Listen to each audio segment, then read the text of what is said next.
আমি দেবের জন্মদিনে কেক খেতে রাজি আছি 25 ডিসেম্বর, তো ডেট অফ বার্থ আছে, ওর বার্থ সার্টিফিকেটে সেই ডেট অফ বার্থটা মেনশন আছে। জয় গো মাতা, জয় শ্রীরাম। আজ টুপি পরেছেন তো আপনি? বাড়ির বাচ্চাটাকে টুপি পরে দিয়েছেন তো? হ্যাঁ, কেন টুপি পরানোর কথা বললাম বলুন তো? আমি শুনলাম আজকে নাকি যীশু খ্রিস্টের জন্মদিন, যে জন্মদিনের উল্লেখ বাইবেলেই নেই। মানে বাইবেলও জানে না আজ যীশু খ্রিস্টের জন্মদিন ছিল, শুধু আপনি জেনেছেন। কোথা থেকে জেনেছেন? যারা আপনাকে ধর্মান্তরিত করতে চায়, আপনার মাথার মধ্যে এই বিষটা ঢুকিয়ে দিচ্ছে 25 ডিসেম্বর যীশু খ্রিস্টের জন্মদিন, ওই দিন কেক খেতে হয়, নিজের ঘরের বাচ্চাকে টুপি পরাতে হয়। একদল আপনাকে শেখাবে নিচে 50 গ্রাম কেটে কুটে বাদ দিয়ে ওপরে একটা টুপি পরো, আর একদল আপনাকে শেখাবে মাথায় একটা টুপি পরো, দেখতে বেশ কিউট কিউট লাগছে, ভালো ছবি উঠবে, পার্ক স্ট্রিট সাজানো হয়। এই 25 ডিসেম্বর আনন্দ হবে, মজা হবে, বাচ্চা কাচ্চাকে মায়েরা পিঠে পায়েস খাওয়াতে ভুলে গেছে, শুধু কেক বেশ তৈরি করা পাওয়া যায়, কিনে এনে খাইয়ে দিলে ঝামেলা শেষ। আচ্ছা, কেন বলুন তো আমরা এই উদারতা দেখাতে দেখাতে নিজেদেরকে বড্ড বেশি মানে ইজি টু অ্যাক্সেসেবল করে দিচ্ছি সবার কাছে, যে যা বলবে তাই আমরা পালন করতে শুরু করে দিচ্ছি, কোনো ইতিহাস না জেনে? কেন?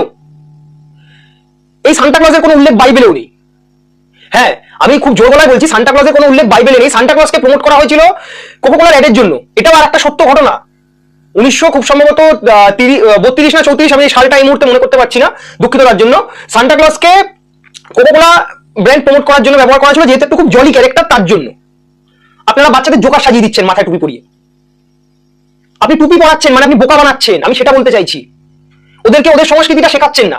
আচ্ছা, আপনার বাড়ির বাচ্চাটাকে টুপি তো পরাচ্ছেন, আপনার বাড়ির বাচ্চাটা জানে জন্মাষ্টমী কবে, এই পরবর্তী অমাবস্যাটা কবে আসছে?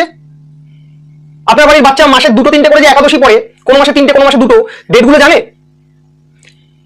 পরের বছর দুর্গাপূজার ডেট জানে? আপনার বাড়ির বাচ্চা কি জানে? পৃথ্বীরাজ চৌহানের বাবার নাম জানে? আপনার বাড়ির বাচ্চা মহারানা প্রতাপের বাবার নাম জানে?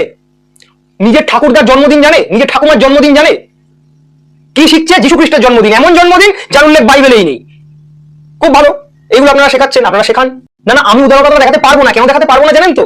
আমি খুব খারাপ। উদারতা এই কারণে দেখাতে পারবো না, যখন মেঘালয়তে একজন ইনফ্লুয়েন্সার চার্চে বসে সে জয় শ্রীরাম গেয়েছিল, তার জন্য তার এগেনস্টে এফআইআর লঞ্চ করা হয়েছিল। আর আজকে আমি তাহলে হিন্দু হয়ে সেই ভাইটির বিরোধিতা করে আমি কি করে তার সঙ্গে হওয়া অনাচারটাকে অগ্রাহ্য করে আমি বাড়িতে যিশু পুজো করব? কেন করব?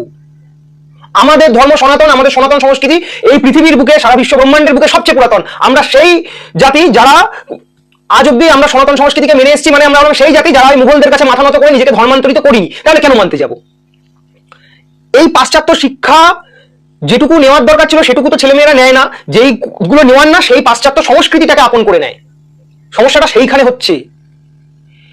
যদি মেঘালয়ের ওই ছেলেটির বিরুদ্ধে এফআইআর করা হয়, তাহলে আমরা আবার সেই ধর্মকে সম্মান জানাবো? আমি প্রসাদ দিতে গেলে যারা বলে যে না আমাদের ধর্ম মত অনুযায়ী আমরা প্রসাদ গ্রহণ করতে পারি না, তাহলে আমরা কেন তাদের পুজোটা করতে যাব? এটাই তো আমি বুঝতে পারছি না। মানে আপনারা হচ্ছেন সেই প্রজাতি, যেই হিন্দুরা আজকে যীশু খ্রিস্টের জন্মদিন উপলক্ষে কেক খেয়েছেন, প্রথম কথাই বার্থ ডেট বাইবেলেই নেই এমন বার্থ ডেট। আপনারা হলেন সেই প্রজাতি যারা মাকে ছেড়ে শাশুড়িকে আগে পুজোর কাপড় দেয়। হ্যাঁ, আমি একদম আঙুল তুলে কথাটা বলছি, আপনারা সেই প্রজাতি যারা মাকে ছেড়ে শাশুড়িকে আগে পুজোর কাপড় দিলেন। আপনারা সেই প্রজাতি। আর কেক খেতে আমি অন্যদিন খাবো, খাবার দাবারে তো কোনো বাধা নেই, আজকেই কেন? আচ্ছা, এত বড় বড় সব মনীষীদের তো আপনারা উদাহরণ টানেন। মাইকেল মধুসূদন দত্ত কোন পরিস্থিতিতে খ্রিস্টান ধর্ম নিয়েছিলেন তা কি জানেন আপনারা? মাইকেল মধুসূদন দত্ত খ্রিস্টান হয়েছিলেন কারণ তার বাবা তার সাথে একটি অশিক্ষিত গ্রাম্য মেয়ের বিয়ে দিতে চেয়েছিলেন এবং তিনি সেই বিয়েটা করতে চাননি। তাই তিনি খ্রিস্টান ধর্ম আপন করে নিয়েছিলেন, যাতে তিনি সেই বিয়েটা করা থেকে বিরত থাকতে পারেন বা বিরত রাখতে পারেন নিজেকে। আর আপনারা অর্ধেকটা জেনে কি করেন? বড় বড় কথা বলবেন। না, আমাদের ধর্ম তো উদার, আমাদের ধর্ম সবাইকে শেখাচ্ছে গ্রহণ করো।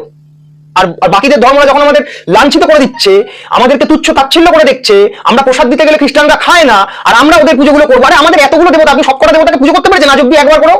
আবার মানে কি বলবো, আমি বাগেশ্বর ধাম পীঠাধীশ্বর ধীরেন্দ্র কৃষ্ণ শাস্ত্রী এবং আমার পরম পূজনীয় মহারাজ শ্রী শ্রী হিরণময় গোস্বামী মহারাজকে স্মরণ করে একটা জিনিস শিখেছি, সেইটা হলো যে ওই চাঁদারের ফাদারের চক্করে পড়বো না, এবং দরকার পড়লে নিজের ধর্মের সব দেবতাকে আগে পুজো করব। কিন্তু আমি বুঝে পাচ্ছি না, আপনারা নিজের ধর্মের সব দেবতাকে পুজো করে উঠতে পারছেন না, ছেলে মেয়েকে টুপি পরাচ্ছেন। আপনারা টুপি পরা কালচারে বিশ্বাস হয়েছেন, যান টুপি পরুন, একটু পরে নিলাম, জোগাড় সাজলাম, বাবা কি ভালো লাগছে। আর আমি দেবের জন্মদিনে কেক খেতে রাজি আছি 25 ডিসেম্বর, তো ডেট অফ বার্থ আছে, ওর বার্থ সার্টিফিকেটে সেই ডেট অফ বার্থটা মেনশন আছে। ও হিন্দু, কিন্তু যীশু খ্রিস্টের জন্মদিন উপলক্ষে কেক খেতে আমি রাজি নই। বার্থ সার্টিফিকেট নিয়ে আসুন, তারপর কথা হবে। এখন সিদ্ধান্তগুলো আপনাদেরকে নিতে হবে, যে ছেলে মেয়েকে আপনারা শ্রী রামের মতন বীর বানাবেন না, মা কালীর মতো, মা দুর্গার মতো জ্ঞানী বানাবেন না, শ্রীকৃষ্ণের মতো আদর্শবান পুরুষ বানাবেন না, আপনারা বানাবেন জোকার। তাহলে জোকার বানান, নিজের ছেলে মেয়েদের টুপি পরান, কেক খাওয়ান, পিঠে পায়েস তুলে দিন।